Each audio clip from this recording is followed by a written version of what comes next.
حضرت بایزید بستامی کہتے ہیں کہ میں نے اپنی ماں کے آگے ہاتھ جوڑے، میں نے کہا امی تجھے راضی کروں یا رب کو راضی کروں؟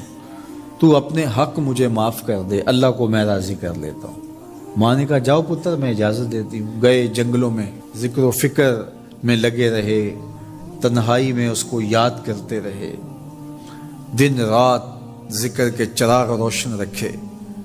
12 سال گزر گئے حق کی تلاش میں۔ ایک دن واپس بستام کے قریب سے گزر رہے تھے، خیال آیا چلتے چلتے ماں کو سلام کر جاؤں۔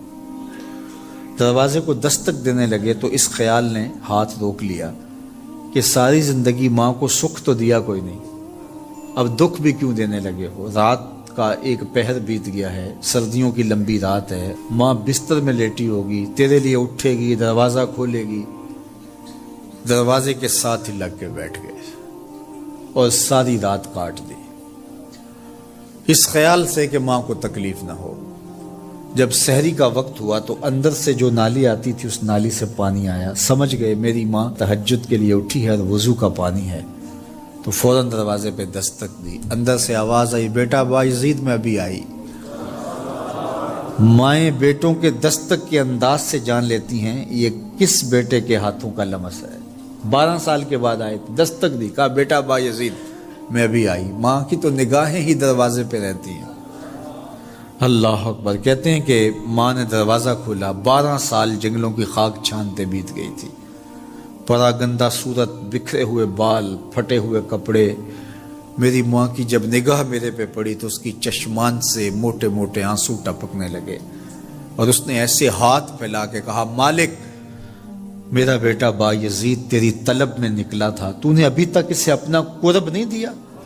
حضرت بایزید بستامی کہتے ہیں 12 سال کی ریاستوں سے جو کچھ نہیں ملا تھا ماں کے اٹھے ہوئے ہاتھوں سے مل گیا۔ میں نے کہا مالک میں تجھے کہاں ڈھونڈ رہا ہوں، تو کہاں موجود ہے؟ تو ماں باپ کی رضا اللہ کی رضا کا دروازہ کھولتی ہے۔ جن لوگوں کے ماں باپ ناراض ہیں اور وہ جا کے پیر صاحب کی خدمت کرتے ہیں، اور میاں ماں کے قدم چومو، باپ کی ٹانگیں دباؤ، ان کی خدمت کرو، تمہارے پہلے مرشد وہ ہیں، ان کو راضی کرو، پھر کسی شیخ کامل کی صحبت میں آنا، دیکھو کیسے دل کی بند کھڑکیاں کھلتی ہیں۔ ایک مرشد تو ناراض کر رہا ہے اور دوسرے مرشد سے تمہیں کیا ملے گا؟ تو راستہ یہیں سے کھلے گا۔ والدین کو کبھی ناراض نہ کرو، والدین کو کبھی دکھ نہ دو، والدین کو کبھی تکلیف نہ پہنچاؤ، اور والدین کو بھی چاہیے کہ اپنی اولاد کو اپنا نافرمان نہ بنائے۔ ایک بزرگ فرماتے ہیں کہ مجھے برابر 30 سال ہو گئے ہیں کہ میں اپنی اولاد کو کوئی حکم ہی نہیں دیا، کوئی حکم نہیں دیا۔ کوئی چیز مجھے چاہیے بھی ہوتی ہے تو میں بصیغہ امر نہیں کہتا، بلکہ ایسے ہی بات کرتا ہوں۔ پانی چاہیے تو یہ نہیں کہتا بیٹا پانی لے کر آؤ، میں ویسے کہتا ہوں پیاس لگی ہوئی ہے، تو اگر وہ سمجھ جائے اور وہ خود لے آئے تو اچھی بات ہے، لیکن اگر وہ نہ لائے تو میں نے اس کو حکم ہی نہیں دیا، امر ہی نہیں کیا، تو اس امر کی مخالفت ہی لازم نہیں آئے گی۔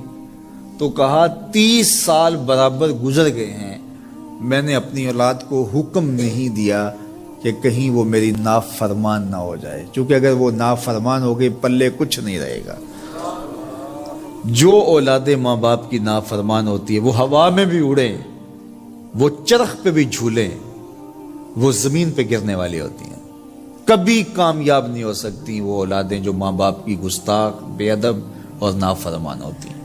وہی اولادیں سرخرو، کامیاب اور کامگار اور بامراد ہوتی ہیں جو ماں باپ کی خدمت کرتی ہیں، ماں باپ کی دعائیں لیتی ہیں۔